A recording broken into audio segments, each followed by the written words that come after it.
This is the main road through this landscape, heading off in this direction. And in essence, this is the earliest core of Dunster. I think this is where the Saxon settlement was that was here at Domesday, all focusing in on this area with a possible market. And ahead of you is the monastic area with possible almshouse and a gatehouse entry to the monastery itself. Up above you, the castle. When the Normans come in and set up this enormous town here, the whole footprint changes with new burgage plots, places where merchants and traders have their businesses, with gardens and yards out behind them. Either side of me, the gardens stretching out up into the hills.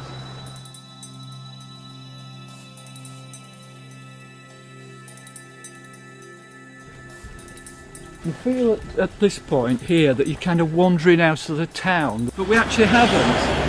In the medieval period, we've still got these things called burgage plots. The lord of the manor is desperate to get commercial trade in here, so he gets more rental.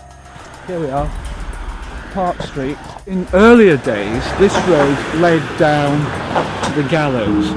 Can you imagine if you were in the medieval period and you'd been sentenced by the lord, you would be brought down here, probably in a cart, people throwing things at you. You know, there's hundreds and hundreds of people living here. It's a busy place. It's an event, you know, it's a public spectacle. It's like a May Day parade. You're on the back of your cart, you may have your hands tied behind you, and you're being brought to your death.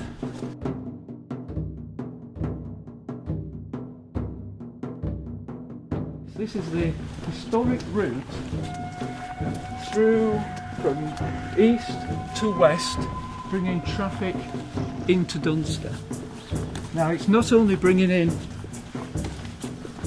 traffic by car, traffic on horseback, people walking, bringing things to market, coming in by boat as well, because Dunster is an enormous port. It's recorded in the 13th century, the original documents, and we have reference to the water lapping up at the base of the castle. Nobody has ever identified where that harbour is. I think with the work we've been doing, the analysis, we can identify where that harbour is. And I'm walking down towards this pretty little bridge here. This is Gallop's Bridge, or Gallows Bridge. I'm on the final part of my journey to be hung at the moment, because the gallows were over the other side of the river, we believe. Unfortunately, when the park was created in the later periods, a lot of that area was destroyed and wiped out, so we don't actually know exactly where the gallows were.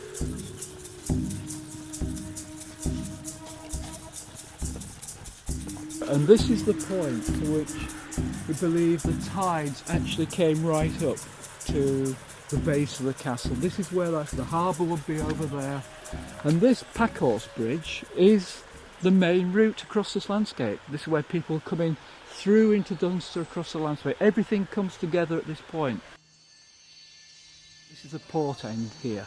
And this is where you get the hustle and bustle and ships coming in and that sort of industrial activity, merchants coming in, travellers, seamen from all over Europe coming here. And of course at the port end of town, anywhere, they need drink when they get off the boats, they need relaxation, they need the sort of things that sailors need. Not just sailors of course, but when they get, this is actually the seedy end of town in the medieval period. It doesn't look like it now. But there would be brothels, there would be alehouses, there would be drunken, raucous behaviour, there'd be smoke. It would be a totally different atmosphere to what we see today, which is also pretty medieval villagey. I wonder if they know what dark secrets are contained in these houses and in these back gardens. I just wonder.